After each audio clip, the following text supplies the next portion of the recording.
everybody, how you doing? You caught me on camera once again when I wasn't expecting you. Alright, well, I was expecting you, okay.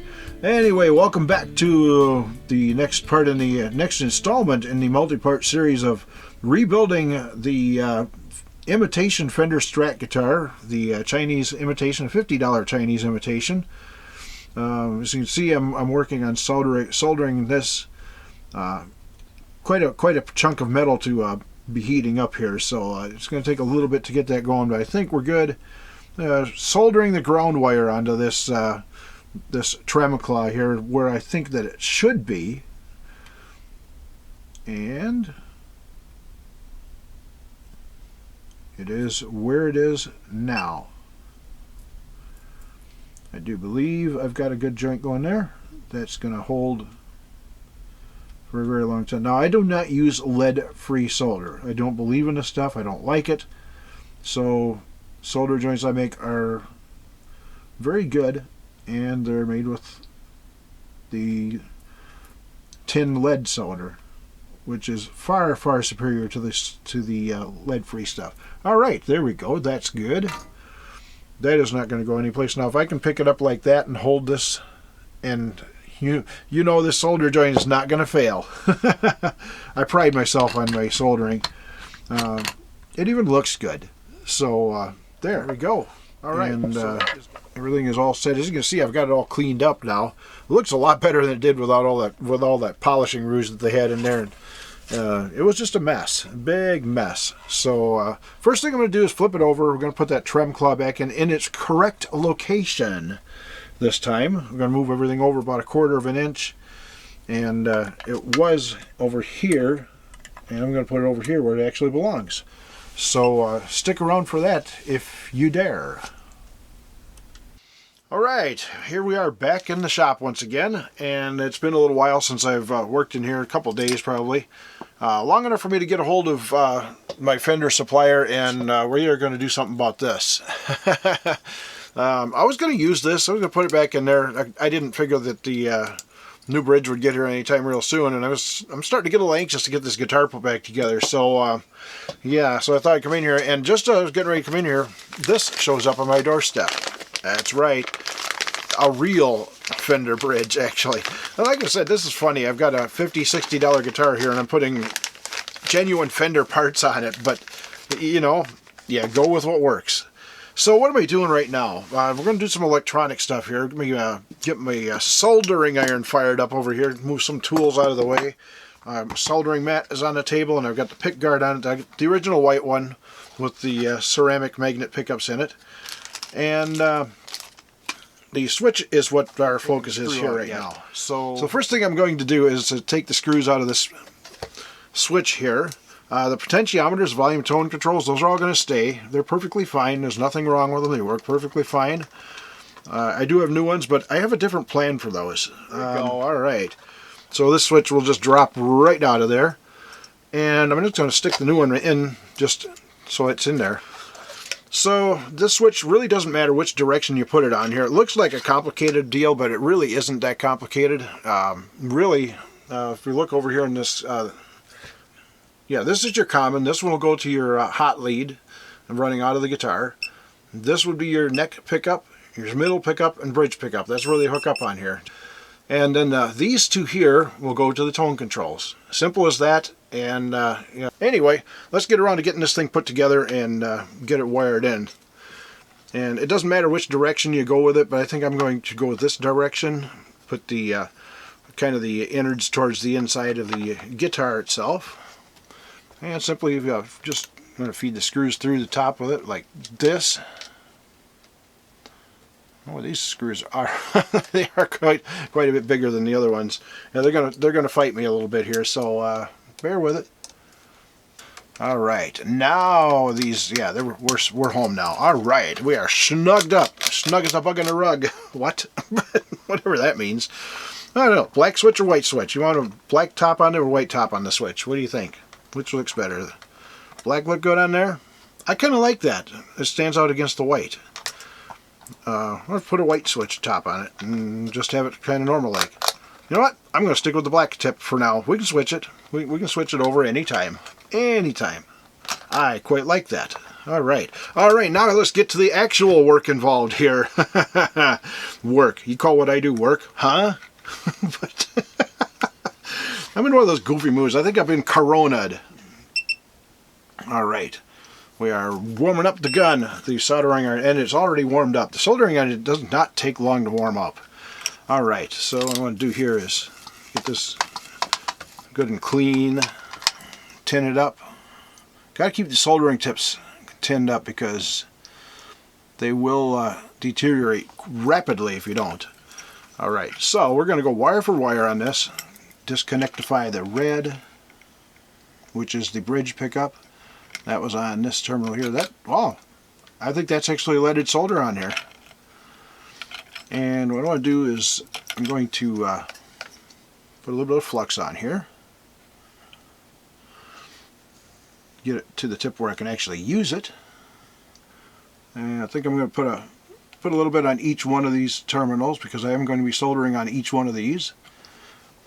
So, that done. Rosin up the tip once again, and I'm probably not going to even have to strip that wire back any. I'm going to tin up the terminal on the switch, and let's make sure we're doing this correctly here now. This one's going to go right here. Is it? Look, my common. Yeah, okay. Yeah, common is there. Common is there. So we're going to go here with this. Smoky, smoky, I know. We like it that way. We like that kind. Alright, and we take the red wire, which is basically tinned from before.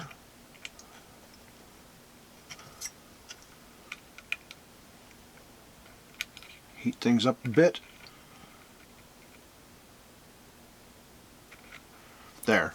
That looks like a good solder joint to me.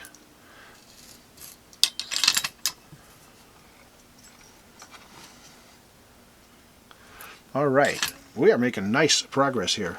Alright, so all the way down is the bridge pickup, which is the red wire, and that's connected here this way. This is the bridge pickup. Center pickup, yellow wire. White wire goes to the neck pickup, which is here, and all the way up is the neck pickup.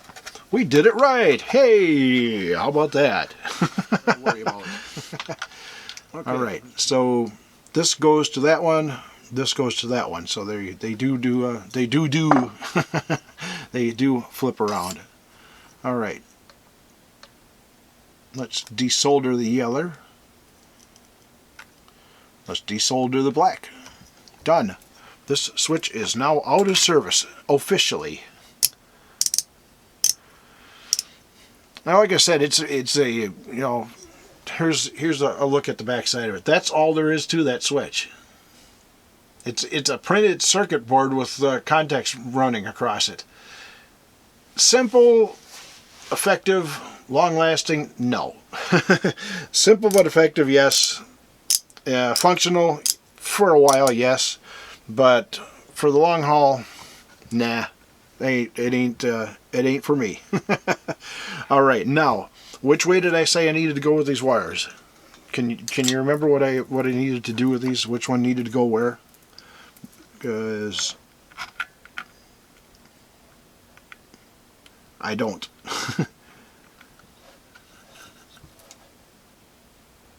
There, done. Done deal. The Stratocaster is now wired up and ready to go. There we go. Let's just shut that right off. There we go. I think it is time, and I'm sure you guys probably agree with me by now, I think it's time to put this thing back together.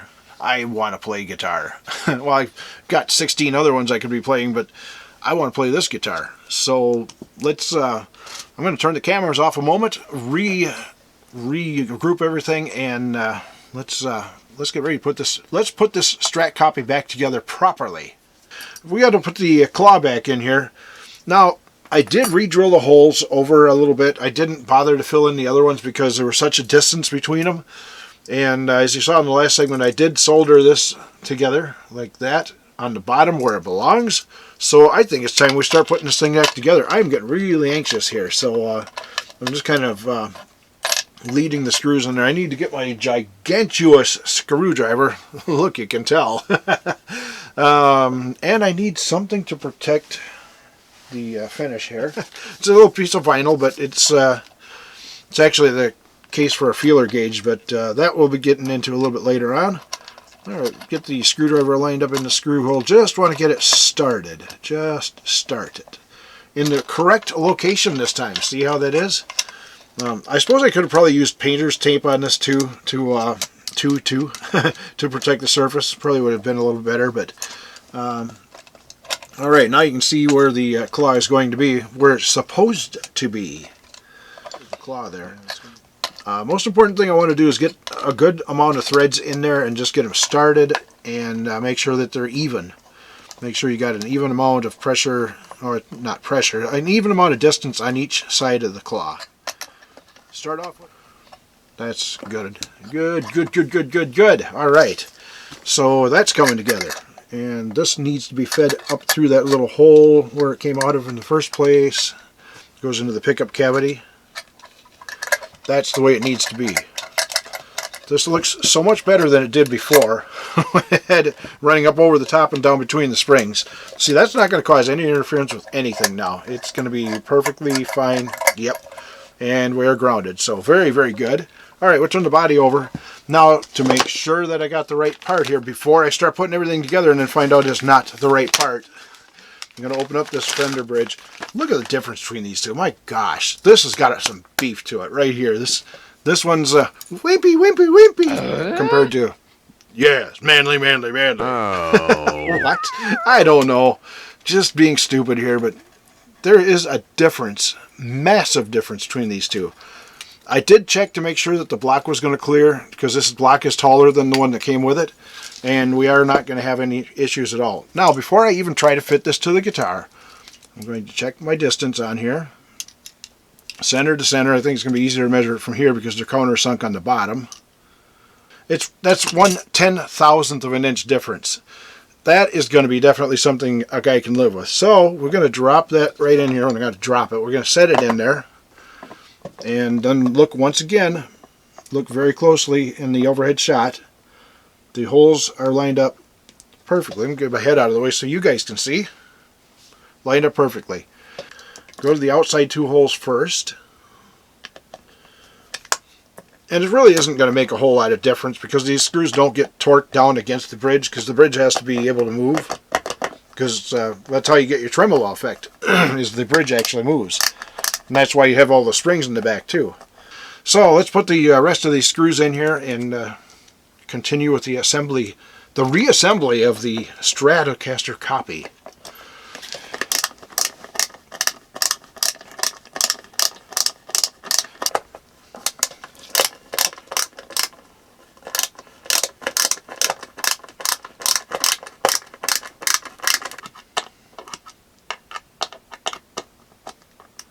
There.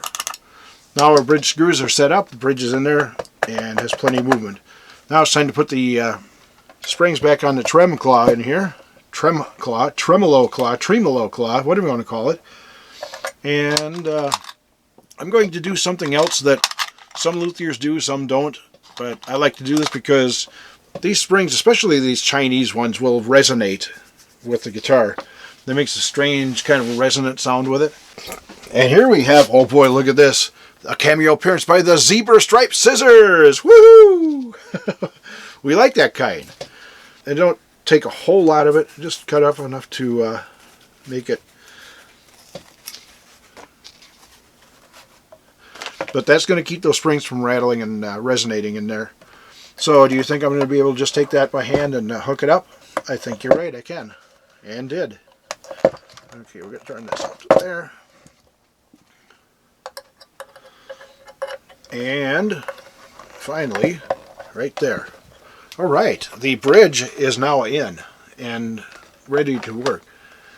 So when you put strings on it, it's going to pull it up to a certain amount, and that's where you're going to be adjusting the trem claw back in here to get the right amount of tension on there. So when your strings are on and it's up to tension, it's just barely above the body. So that was a big operation right there. Putting that bridge back in there was a huge step in getting ready to in getting this guitar ready to be played. Yeah, the pick guard will be going. We're going to be using this one for now, and eventually we're going to be using the other one, but I'll get to that later. So just make sure everything is still aligned properly, which it is. This is looking really good, and we got some kind of an issue going on over here. something isn't allowing something to seat properly here, and I'm not sure what's going on with that. I hope it's not the switch. I really hope it's not the switch. It appears that it might be. Let me check my depth on this thing, because I think that switch might not work in there. In that case, I'm going to be a very unhappy camper. Okay, our depth on that is 1.288 inches. And this is, oh, how disappointing is that? This is 1.368. No, out to the solder joint it is 1.470, which means it ain't going to fit. That sucks.